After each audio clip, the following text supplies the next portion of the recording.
의미는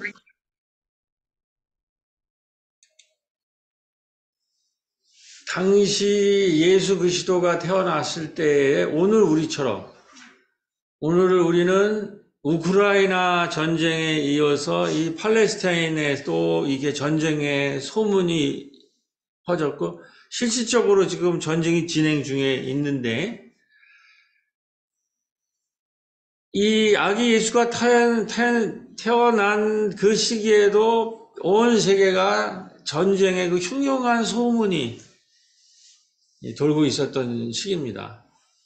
그렇기 때문에 초대교회는 믿음의 백성들은 이 아기 예수의 탄생을 얘기할 때 하늘에는 영광이라는 말씀을 했지만 또 다른 편으로는 땅에는 평화라는 평화가 너무나 간절했던 것이죠. 오늘 우리의 이 시대에 있어서 평화의 성격은 뭔가 지구촌 상황 속에서 특별히 23년 전쟁의 소문이 자주 들리는 지구촌 상황에서 하늘의 영광 땅에는 평화라는 것은 구체적으로 무엇인가? 첫 번째로 다 아시다시피 우크라이나와 러시아의 이 전쟁의 소문이 일어나고 실질적으로 지금 전 세계가 전쟁에 진행 중에 있죠. 우리가 이 전쟁의 소문이 우린 6.25를 거쳤지만 이 문제를 잘못 또 우리가 하면 지금 이제 여기 한반도도 자꾸 군사적 대결을 이렇게 부추기는 세력들이 있어요. 상대를 원수로 보고 적으로 보면서 지금 우리 이스라엘의 그 지금 정권이 국민으로부터 지지를 받지 못하니까 그 사람들이 이제 팔레스타인 거기 가자 지구를 그렇게 무차별하게 하는 이유는 그 문제를 밖으로 돌리려고 하는 우리도 지금 남쪽에서 이 상당히 어려운 정치적 상황에 있는 이 세력들이 이 문제를 또 전쟁으로 몰고 갈 가능성이 높다라는 거죠. 그 상황을 우리가 깊이 보면서 2023년 하는데 그런 전쟁의 위기, 그 다음에 이 지구재난이라는 거, 지구재난의 위기가 큰 평화를 해치는 문제입니다. 그리고 늘상 있었지만은 전 세계적인 이 양극화, 경제적 불평등, 특별히 코로나 이후로 이것이 점점 더 격차가 벌어져서 우리가 전쟁은 지금 겪지 않지만 제가 이따 말하겠지만 우리의 지금 일상이 우리 사람들이 왜 이렇게 팍팍하고 이렇게 갈등이 많은가? 실질적으로 전쟁이 진행되고 있지 않지만 우리의 일상은 지금 전쟁 상태입니다. 묻지마 살인, 묻지마 이 폭력, 교사들의 이런 자살, 노인 자살, 청년 자살. 유명한 거는 뭐예요? 지금 우리의 출산율은 0.75는 패스트라고 하는 재해기간, 그 다음에 전쟁 중에 출산율 반도 못한 거 아니에요. 그렇다면 오늘 우리의 일상은 지금 전쟁 중이라는 거죠. 이러할 때, 근데 예수님의 시절은 뭐예요? 끊임없이 밖으로는 뭐예요? 로마가 정복전쟁을 해서 세계를 계속 영토를 넓히면서 가난한 나라들을 식민화하고 있어요. 그런데 그 식민지의 그 하나였던 이 유대 땅은 어떤가? 지금 전쟁을 일으키고 있는 나라죠. 그 유다 땅은 율법이 지배하고 있어요. 밖으로는 로마의 식민지만 그 내부는 이 근본주의 이 유대인들이 생겨가지고 자기들이 어려울수록 계속 율법을 강화하는 거예요. 계속 법칙을 만들고 세칙을 만들어서 사람들한테 율법을 못 지키는 사람들을 계속 혐오하고 내치고 혐오, 배제, 차별하는 이러할 때 초대교회가 일어났어요. 예수님은 이 전쟁에서 평화가 와야 된다고 하는 거고, 그 다음에 전쟁으로부터 해방, 그 다음에 이 집권 세력들, 지금 현실을 다스리고 있는 사람들이 어려울수록 보수화되고 이렇게 돼가지고 율법으로 자꾸 사람들을 억누르는 이 두 가지에 대해서 예수가 해방을 선언하고 사도 바울이 그거 에클레시아라고 하는 공동체를 만들어서 율법과의 싸움에서 승리를 하죠. 율법 없이 은혜로 우리가 살 수 있다. 자꾸 율법을 강요하지 마라. 근데 오늘도 똑같아요. 우리들. 그거를 우리가 이제 구체적으로 지금 현실감 있게 그냥 하늘의 영광 땅에서 평화가 아니라 우리가 지금 전쟁에 전 세계가 임박하고 가장 그 다음에 전쟁 발발률이 많은 나라가 한반도예요. 지금과 같은 정권이 계속 유지되면은 전쟁이 하기가 쉬워요. 우리 전에는 그 평화에 대해서 한 번 더 평화, 김대중 정권이나 이런 것들을 하고 남북이 소통하고 대화. 근데 다시 적으로 들어갔잖아요. 다시 적으로. 자, 이런 상황에서 우리 아까 연습한 이곳에 오소서 하루기 팔레스타인의 평화의 노래라고 합니다. 오생 선생님 반주로 다리를 다치셔가지고 고통이 불편하시지만, 네, 한번 이 전쟁 상황에 있는 그 백성들이 여기 와 오소서 하고 하는 팔레스타인 사람들의 찬양이라고 합니다. 그분들을 위해서 좀 마음속으로 기도하시면서 같이 찬양하겠습니다.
지금의 우리 톨스토이의 전쟁과 평화라는 유명한 소설이 있죠.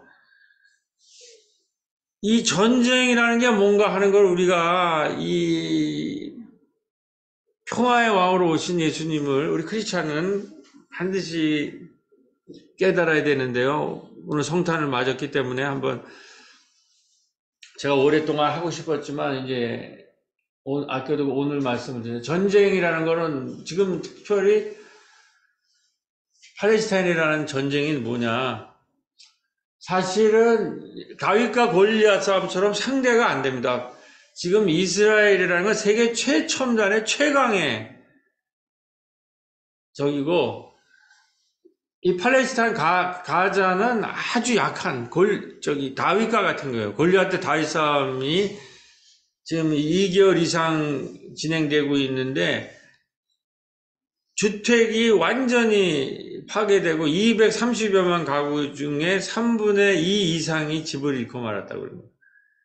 지금 1,300명, 그 다음에 아동 1,200명이 죽어나가고 있는 건데,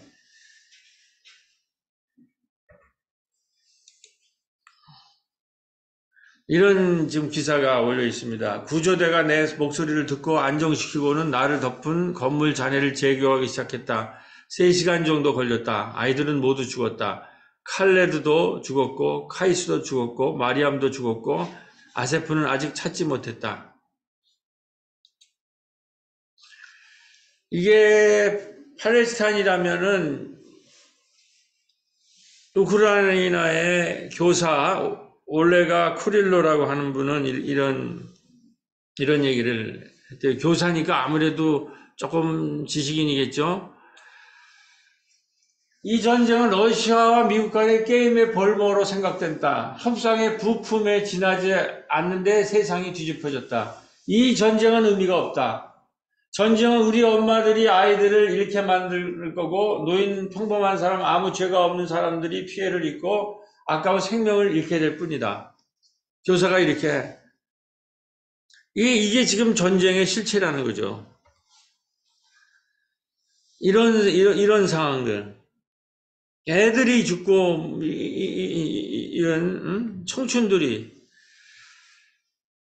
이게 이제 세계 언론들이 이제 하는 건데 가자 주고 팔레스타인 수백만 명은 그동안 이스라엘의 봉쇄 정책으로 지붕 없는 감옥에 살고 있었다는 거예요. 우리 서울시만한 그 도시인데 뭐 230만 명인가 그렇다는데 거기에 모든 것이 갇히고 식량 공급도 다 이스라엘에서 폐쇄되고 그래가지고 이 사람들은 감옥에 살고 있지만 거기에 갇혀 살고 있는 거예요. 먹을 것도 없고 다 봉쇄하고. 그러니까 이 사람들은 이렇게 자유가 없이 이렇게 굶주리고 살려면 저항하겠다 이런 것들이 굉장히 강력한 거죠. 일방적으로 힘 있는 사람들에서 하니까. 우리가 잘 아시다시피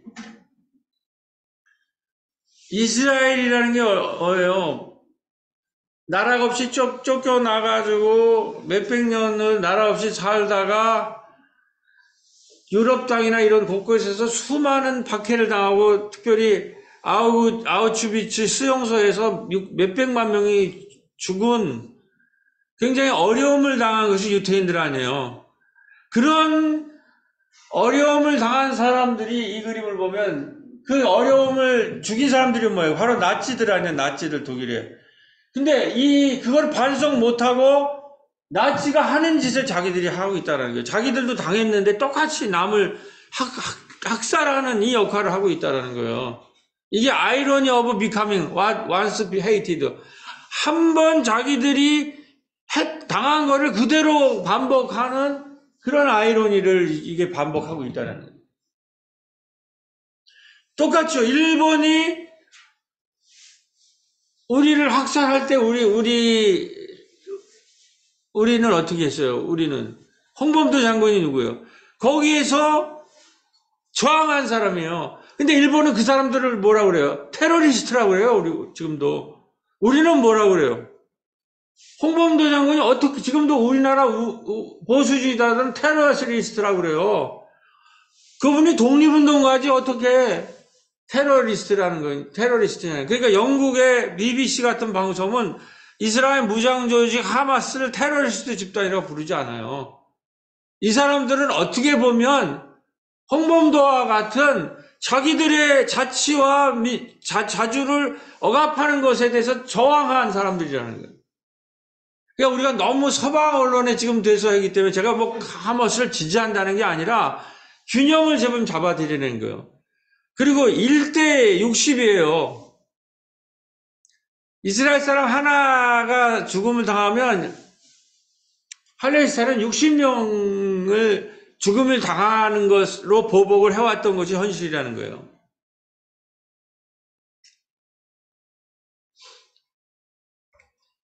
시간 관계상 하여튼 이런 흐름을 좀 공정하게 여러분 민들레라고 하는 신문이 대한 언론 그런 신문에 있는 거를 제가 한 거예요. 그런 기사를 좀 읽어야 돼요. 지금 우리 언론들은 너무나 일방적인 보도를 하고 있기 때문에 자 여기서 우리 크리스찬들이라는 게 여기 또 문제가 됩니다. 우리 또 광화문에 나가 계시는 분들이 여기 이 그림, 이걸 들고 나가시는 거예요. 저는 이게 정주영 집사님한테 들었는데,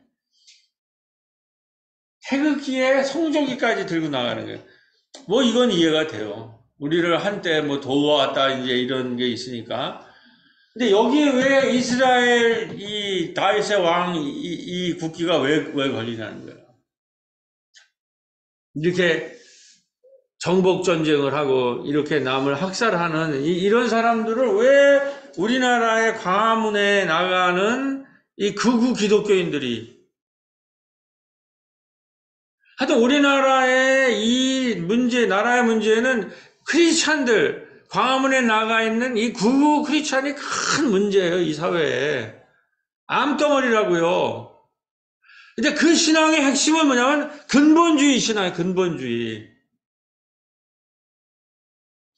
근데 우리나라 성도들의 7, 80%가 근본주의적인 신앙을 가지고 있어요. 어렸을 때부터 보수적인 교회에서 다녀가지고 나만을 위한, 우리 가족만을 위한, 우리 민족을 위한, 그래가지고 왜 그러냐면 이거는 구약 때문에 그래요, 구약. 우리가 구약은 폐기된 것이지만 성서를 인정을 하죠. 인정해야 되고. 근데 그 구약의 하나님은 뭐예요? 전쟁의 하나님이에요. 부족 신의 하나님이에요. 그런데 당대 다른 종교보다는 이스라엘 구약의 하나님은 해방의 신이에요. 왜냐하면 애굽의 압제에서 해방을 시킨 그런 요소가 갖고 있지만 그 과정에서 기록되는 거 보면 지금 가자 지구처럼 거기에 있는 가나안 땅에 있는 모든 아이들까지 해서 다 멸절시켜라, 이런 학살해라, 이런 게 나와요. 그러기 때문에 우리는 그거를 성서로 인정하지만 그걸 예수 그리스도의 입장에서, 신약의 입장에서 보지 않고 그것을 문자 그대로 보면, 그래가지고는 하나님은 우리의, 나만의 하나님, 우리 민족의 하나님, 내가 믿는 하나님은 전지전능하신 하나님, 모든 걸 다 이루는 하나님, 이런 걸 가지고 와서 옛날에 서양인들이 식민지 하면서 그걸 정당화시켰다고요. 남의 나라 정복해놓고 우리 하나님은 전지전능한 힘 있는 하나님이다. 그러니까 너희들은 믿어라. 다 그 나라 종교를 말살하고 거기 있는 부족을 막 사지를 절단하고 그 폭력은 말할 것도 없어요. 그러기 때문에 구약은 신약의 평화의 하나님의 눈으로 보지 않는 구약 일자는 큰일 난단 말이에요. 그리고 그런 근본주의 신학은 이 평화의 하나님의 눈으로 재해석되지 않으면 안 된다는 거예요. 그런데 그런 낡은 얘기를 가지고 보수는 뭐예요? 힘 있는 것만 원하잖아요. 우리 하나님은 좋은 하나님이야, 힘 있는 하나님이야, 전지전능해, 우리의 모든 소원을 다 들어주는 하나님이야. 이런 수준을 가지고 이러고 이런 걸 들기 나가서 여기를 찬성하는 집회를 우리가 하고 앉아 있다는 거예요. 배타적인 부족신, 유아적인 신을, 구약을 신약으로 해석하지 않으면 굉장한 큰 문제가 일어난대. 그래가지고 가난할 때 영토를 정복하잖아요. 그래서 거기 있는 사람들을 아레네까지 다 죽이고, 그런 거를 그냥 문자 그대로 하고, 물론 거기는 해방적 성격이 있어요. 그러니까 이 부족신이나 유아적인 이러한 근본주의 신학을 넘어서야 된다는 거예요. 그렇기 때문에 성서를 깊이 읽어야 돼요. 제가 누누이 이번에 한 게 사도 바울을, 그러니까 시대 배경을 알아요. 예수 그리스도의 탄생과 사도 바울의 사역의 핵심은 뭐냐? 로마라고 하는 그 제국의 정복전쟁에 대해서 반대하는 거예요. 전쟁 반대가 평화의 예수 그리스도의 기독교 집단의 핵심이에요. 남의 나라 정복하고 힘으로 정복하지 말라. 그게 예수의 핵심이고, 바울은 뭐예요? 거기에다가 예수와 바울의 핵심, 유대교들의 내부의 통치자들, 율법을 가지고 백성들을 억누르지 말란 말이에요. 차별하고 배제하고 혐오하지 말라라는 거예요.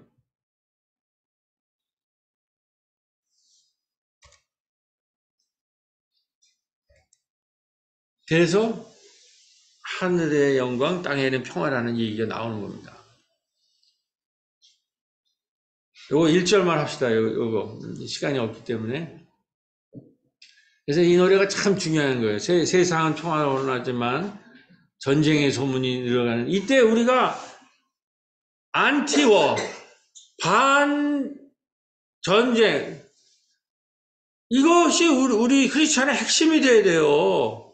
자, 세상은 평화로우지만 찬양하겠습니다.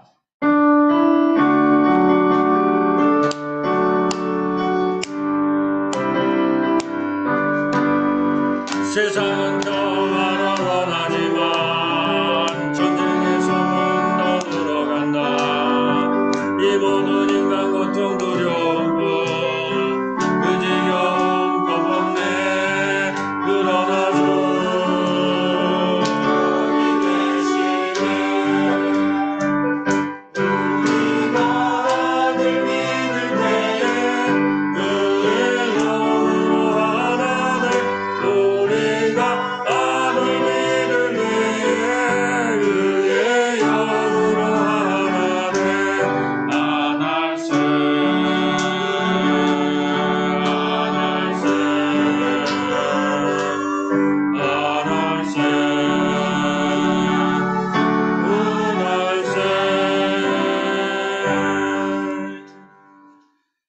자, 구약의 여러 가지의 우리가 신약으로 들여다봐야 될 것이 있지만, 구약에서 가장 중요한 거는 이 출애굽 정신과 예언자 정신이잖아요. 특히 이사야가 이 예수님의 탄생을 많이 하는 게 이사야 예언사네요. 이사야랑 예언자라는 것이 이 구약에는 굉장히 중요한 거예요. 그 흐름을 타고 예수님이 오시는 건데, 거기 보면 전쟁 반대가 그 칼을 쳐서 보습을 만들고 말이에요. 전쟁 무기를 쳐서 농사기구로 만들고 다시는 전쟁 연습을 아니하리라. 군복과 군마를 불에 태우고 다시는 전쟁 연습을 하지 않게 하리라. 군복과 군마라는 전쟁 도구들을 없애는 이 평화예요. 지금 전쟁을 미국이 자꾸 부추기는 이유라는 걸 다 알죠. 전 세계에서 계속 전쟁을 부추겨요. 왜 그러냐면 미국의 산업이 군수 산업이에요. 이 미국이 크리스찬 나라라고 하는데 이 군수 물자가 옛날 표현은 군복과 군마예요. 이거를 불태우라는 거예요. 전쟁 연습을 하지 말라는 거예요. 한미 무슨 합동 이런 거 자꾸 하고 저쪽에서 똑같이 해가지고 싸움이 일어난다라는 거예요. 자, 오늘 제가 핵심적으로 이 시간을 좀 확보하고 이 얘기를 좀 하려고 합니다. 제가 이 설교를 준비하면서 아주 귀한 그 소설을 하나 찾았는데, 전쟁 같은 맛. 이름이, 저는 이 표지를 볼 때부터 처음부터 끌렸는데, 그레이스 M. 조라고 하는 한국 여성인데, 지금 대학교에 미국의 아이비리그 유수 대학의 사회학과 교수예요. 근데 이 사람이 누구냐면은 전쟁 기간이면은 기지촌이 형성되잖아요. 미군 군인들을 위해서 여성들 서비스하는 걸. 이 사람의 엄마가 그 기지촌에서 종사하다가 미군을 만나서 미국으로 이민 온 사람이에요. 미국인 아버지와 기지촌에서 일하던 한국인 어머니 사이에서 태어났는데, 그래가지고 미국에 이주해가지고 워싱턴의 어떤 작은 마을에서 살았는데, 초기에 이 엄마랑의 관계를 3단계로 묘사하는데, 초기에 엄마가 미국인 기지촌에서 만나가지고 이주해가지고 거기에서 이제 살려고 하니까, 얼마나 미국은 당시에 냉전의 의식이 있어서 특히 남의 나라 사람들, 이런 사람들은 굉장히 인종적으로, 지금도 그게 큰 미국의 문제, 차별하고 배제하고 혐오하는 거예요. 그게 이제 미국 문화의 핵심이라고요. 근데 이 사람이 와가지고는 그러한 상황 속에서 지금 살아가야 되는 거예요. 외국인들 가운데. 그랬을 때 이 엄마가 거기서 생존하려고 모든 음식을 만들어내고 그 외국인들에게 자기가 생존하기 위해서 음식 대접을 하면서 그 문화에서 이제 적응해 나가는, 그때 이제 그 어머니를 통해서 이 사람은 유수대학의 사회학과 교수가 됐지만은 그 활기 있는 한국 여성의 특히 음식으로 그 나라와 대화하는 그거에 대한 그 아주 활달한 엄마를 거기 기억하고 있더라고요. 근데 두 번째는 어느 정도 기간이 지난 다음에 그 마을에서 그 냉정 상태와 이런 시대에서 그녀에게 그 마을 전체가 폭력을 하고 차별하고 트라우마를 해가지고 이 여자가, 이 여성이 엄마가 조현병이 발견해요.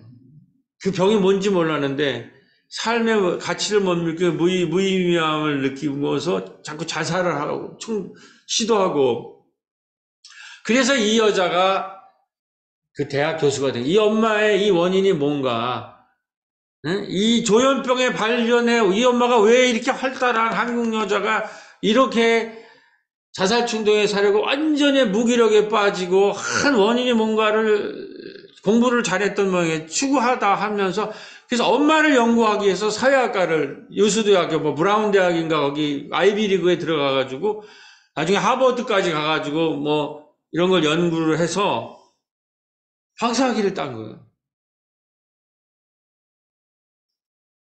그리고 마지막에 엄마 조현병이 발견하고 나서 그 엄마를 하면서 전쟁 같은 맛이네. 엄마가 그 음식을 가지고 그 사회에 적응하려던 이 친구는 이제 엄마가 절대로 부엌 일을 못하게 했어요. 너는 대학 교수가 되든지 이렇게 작가가 되든지, 자기 하도 그러니까 한국 엄마들 그랬는데 이제 나중에 엄마가 자기한테 전할 음식을 자기가 다 배워가지고 엄마와 함께 자기 고향의 맛, 자기의 자기 한국인의 정체성, 자기의 이 전쟁과 같은 맛에서 존엄이라는 것이 뭔가 하는 것을 느껴가는 과정. 이래서 엄마의 그 존엄성을 이 전쟁과 같은, 이게 기지촌이고 저게 불이란 것 같잖아요. 전쟁의 포화 같은.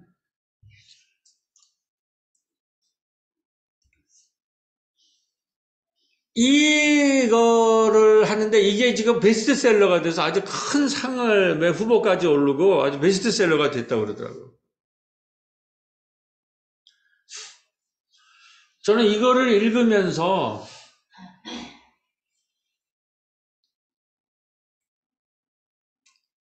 이 6.25 전쟁의 그 기지촌의 엄마가 이민사회에 가서 그거 읽으면은 그 엄마가 정신적으로 해서 무기력해지는 과정을 너무 리얼하게 그리고, 그리고 그거에서 어떻게든지 가족을 함께 하려는 그 딸의 투쟁.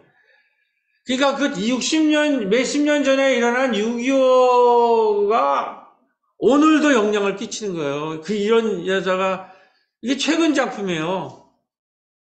그리고 이 사람이 이걸 통해서 그 미국 사회 인종차별 이런 걸 다 고발하고, 미국이 지금 이렇게 가서는 안 된다는.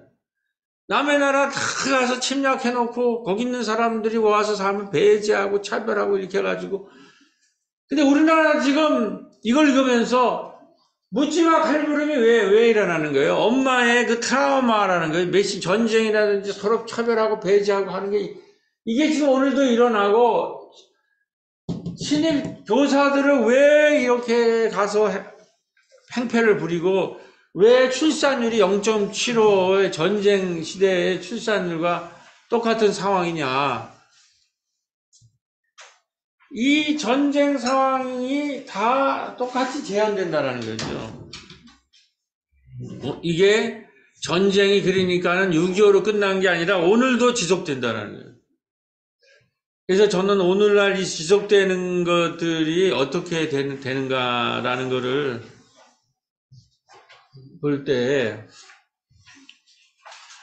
저는 이 책을 읽으면서 사실은 이 책을 처음에는 너무 좋아가지고 이 책의 표지가 너무 마음에 들고 누가 이거 소개했더라고. 그래서 그냥 내가 개인적으로 읽으려고 그랬다가 이 책을 설계해야 되겠다. 이게 그 전쟁 얘기거든요. 그래가지고 부랴부랴 이제 이 설교를 하기로 해가지고 이제 쭉 다시 읽는데 거기서 가장 느낀 거는 엄마가 굉장히 활발했던 분인 것 같아요. 그리고 굉장한 미인이더라고. 그 사진을 보니까. 근데 그분이 거기 가서 그래서 그 사회에 적응하려고 음식을 만들어가지고 외국 사람들한테 대접하고 그러면서 인정을 받고 막 그랬는데 나중에는 저 여자는 뭐 한국에 어선 뭐 양공주야 뭐 이런 식으로 그다음에 뭐 한국에 이렇게 해가지고 그냥 막 이제 몰리는 거죠. 그래서 엄마가 소파에 앉아서 아무것도 하지 못하는 그 장면을 읽는데 눈물이 나더라고요. 그렇게 활발했던 분이 소파에 앉아가지고 하루 종일 아무것도 하고 아무 데도 밖에도 나가지 못하고 하면서 자살 시도를 할 때 나는 쓸모가 없어라는 말을 이제 사회학자니까 이제 그런 걸 다 기록을 해낸 거예요. 그래서 너무나 약한 지체로 된 거를 보면서 오늘 우리에게는 왜 이런 일이 나요? 우리가 또 전쟁, 평화가 왜 이 전쟁이 일어나는데 이런 것이 반복되는 것은 이건 무기력해진 조현병이 지금 다시 발병되는 거예요. 어머니가 발병되는 것처럼 우리 사회도 이런 사람들이 아무나 왜 찌르냐는 거예요. 왜 자살을 하고 왜 출산율이 이렇게 되냐. 지금 우리도 전쟁 상태가 있고 많은 사람들이 코로나 이후에 소파에 앉아서 아무것도 못하는 무기력한 조현증 환자처럼 된 것이 아니냐. 그리고 생각을 해보면서 제가 설교문을 한 거예요. 우리 안에는 자신이 감당할 일을 감당하지 않고 늘 남에게 미루는 사람, 약한 지체들이 있어요. 이 엄마처럼 코로나의 트라우마, 전쟁의 트라우마처럼 직분을 바꿔도 감동하지 못하는 사람이 있는가 하면 주장만 하고 책임지지 못하는 약한 지체들이 있습니다. 공동체 모임이나 회의에 참석하지 않으면서도 권리를 주장하는 약한 지체들도 있습니다. 조금만 어려워도 교회 나오지 않는 약한 지체들이 있습니다. 이러한 분의 모습들이 조현병에 걸려가지고 소파에 앉아서 아무것도 못하는 그 엄마의 모습이 오버랩되는 거예요. 그리고 뭐라고 얘기하냐면 나는 쓸모가 없는 사람이 됐다는 거예요. 왜 많은 사람들이 지금 이게 현실에 이렇게 됐느냐 말이에요. 그것은 이 어머니처럼 조현병에 걸려서 약한 지체들이 된 거예요. 약한. 그거는 뭐냐면 전쟁이 우리한테 가져온 거라요. 이런 모습을 보일 때 또한 이런 약한 지체를 비판하고 배제하고 협의하는 사람들이 다른 사람들이 아니라 바로 약한 지체인 우리 자신들의 또 다른 모습이라는 거예요. 이제 우리가 할 일은 이러한 우리의 약함을 알고 서로를 비난하기보다는 서로를 환대해야 합니다. 70번씩, 7번씩 70번을 용서하고 환대하지 않는다면 우리는 평화를 이룰 수가 없어요. 이 딸이 그걸 하는 거예요. 그래서 다시 엄마의 힘을 돕기 위해서 음식을 만들고 엄마한테 이 친구는 음식을 못 만들기 위해서 했는데 다시 엄마한테 타협을 해가지고 음식을 해서 한국 음식들을 대접을 하면서 엄마가 한국 음식을 먹으면서 힘을 낸다는 거예요. 저 사회 전체적으로는 뭐예요? 지금 오늘의 우리가 조현병과 같이 의자에 앉아서 아무것도 할 수 없는 우리들은 뭐냐? 젊은이들이 결혼을 하지 않습니다. 아기를 낳지 않아 세계 최저 0.7을 자랑하고 싶어요. 패스트랑 똑같다라는 거예요. 패스트 때보다 출산율이 더 낮다라는 거예요. 대기업에 어렵게 취직한 젊은이들도 2, 3년 안에 회사를 접습니다. 수많은 사람들이 자살을 하고 이혼을 합니다. 저는 이 장면이 그 조현병으로 돼서 아무것도 할 수 없이 돼서 자기 소파에 앉아있는 그 어머니의 모습과 오늘 이 시대의 모습이 연결이 돼요. 코로나 이후에 교인들이 교회에 잘 나오지 않습니다. 직분자들이 더 이상 교회에 봉사하지 않습니다. 공동 식사도 더 이상 유지하기 힘든 상황입니다. 이렇게 무기력해졌어요. 이게 다른 사람이 아니라 그 어머니의 모습이에요. 어머니. 전쟁을 겪고 그 외국에 가가지고 심하게 압박을 받아가지고 모든 것을 탈진한, 나는 쓸모가 없다고 한 그 어머님을. 우리는 교회 안팎으로 여러 가지 수많은 도전 상황이 있습니다. 이러할 때 유대인들이 쓴 방법이 뭐예요? 이렇게 식민지화되고 백성들이 무력화됐을 때 유대인들이 어떻게 했냔 말이에요. 왜 그 예수님과 바울이 유대인들을 비판했냔 말이에요. 율법을 강화하는 겁니다. 너희들은 왜 율법을 잘 지키지 못하느냐고 윽박지르고 비난하고 혐오하는 것입니다. 오늘날 이와 비슷한 사람들이 우리나라의 검사들이에요. 우리도 국민들한테 뭐라고 합니까? 지금 기호위기에 기상청장도 검사 출신으로 임명하면 어떨까? 이게 우스갯소리예요. 왜 그러냐? 가뭄이 들거나 홍수가 들면 구름을 압수수색한다는. 구름을 압수수색. 그러니까 이게 율법주의예요. 할 줄 아는 게 이것뿐이 없어. 율법을 강화해가지고 왜 너는 그걸 못하느냐? 우리 자식들도 마찬가지로 좀 약한 자식들이 못하는 사람이 있으면 자꾸 너는 왜 그걸 못하느냐? 그래서 법을 강화해가지고 안 되면 압수수색하고. 자, 이제 결론입니다. 제가 그 기간에 또 우연하게 제가 이번에 동현 출판사에서 책이 나오는데 가나안 신자의 종교인류학이라는 책이 나왔더라고요. 흥미가 있어가지고 봤는데 이게 뭐냐면 지금 교회 여러분, 교회 안에 제도교회에 있던 사람들이 더 이상 이 제도교회 안에서 견디지 못하고 여기가 너무 많은 짐과 멍해를 주는 거예요. 그래서 거기서 자유를 찾아가지고 나는 이 교회 안에서 주는 멍해를 지기 싫다 그래가지고 다 밖으로 나가. 그게 가나안 성도예요. 그런데 그걸 연구한 거예요. 이 종교문화인류학자가. 그 사람의 결론인데 여기 배울 게 많아요. 내가 이걸 왜 이건 책을 샀어요. 제가 필요한 것 같아서.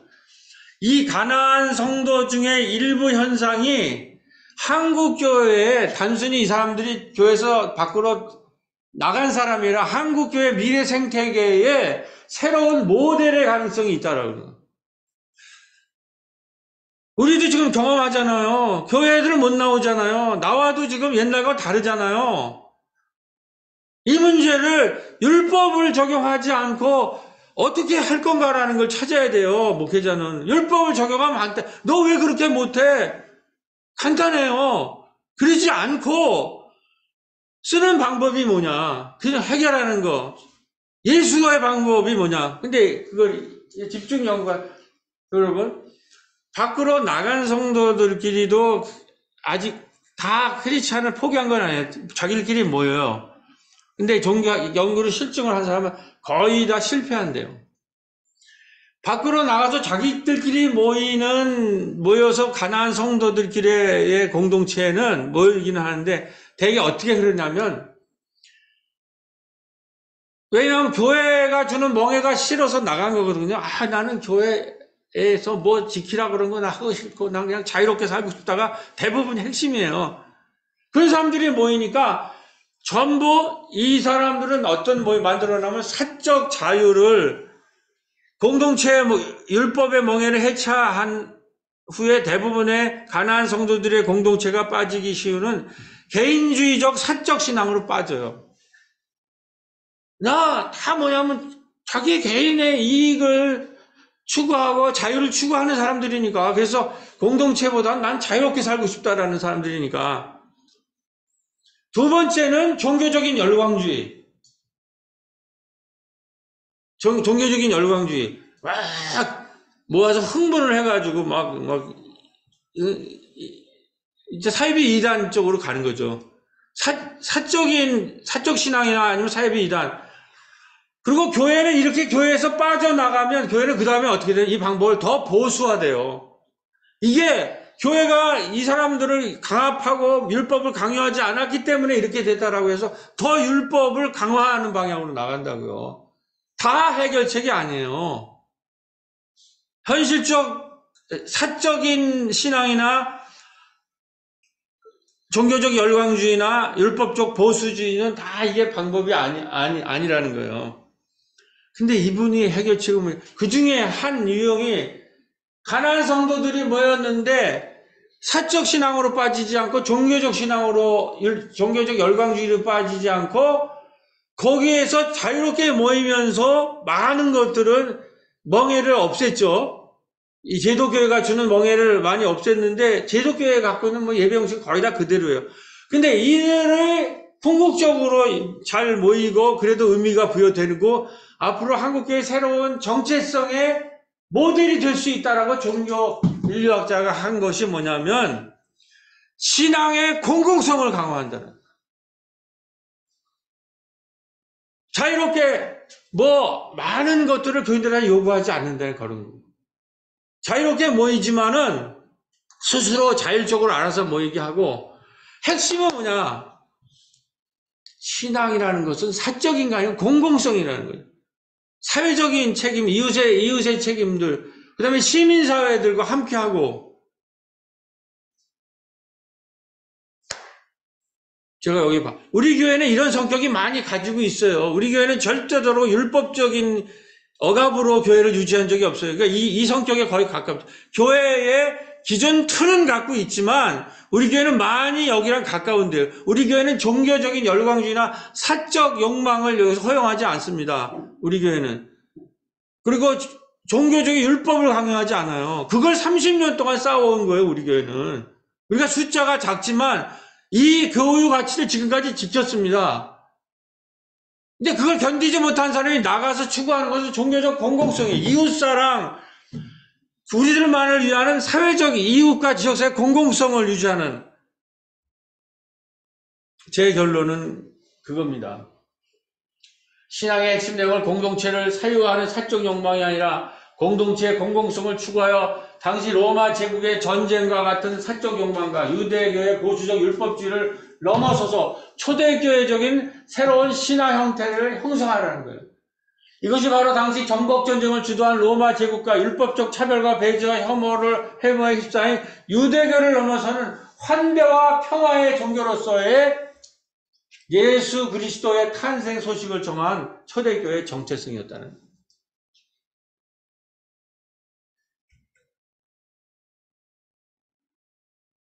그렇기 때문에 우리는 그리스도 안에서 서로가 한 몸임을 자각하고 무슨 일을 하든지 그리스도의 마음으로 자발적으로 자율적으로 작은 소모임을 이루며 평화롭게 스스로 해나가는 신앙의 근육을 키워나가며 신앙의 공공성과 환대 정신을 계속 키워나가야 할 줄로 믿습니다.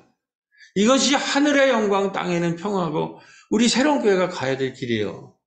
그렇기 때문에 우리는 전쟁의 소문 가운데서 우리가 매 이번 성탄절날 모여서 오후에 있을 자원수란 장터와 마을 음악회와 공동 식사와 같은 마을 행사를 하는 이유이고 예수가 세상에 평화로 오신 그리스도 공동체의 평화의 신앙이요 정신인 것입니다. 이것을 믿고 또 특별히 오늘 오후에 이 어려운 상황 속에서도 마을 장터와 또 우리 마을 음악회를 또 열심히 참여하면서 이 마을의 순환 경제와 마을의 평화의 잔치를 함께 만들어 나가 주시는 새롭게 교회 여러분이 되시길 주님의 이름으로 간절히 기도드립니다. 아멘.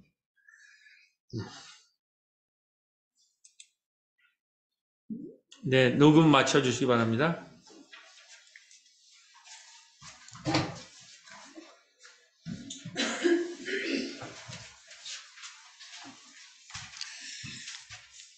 예, 응답의 찬송 490장 1절과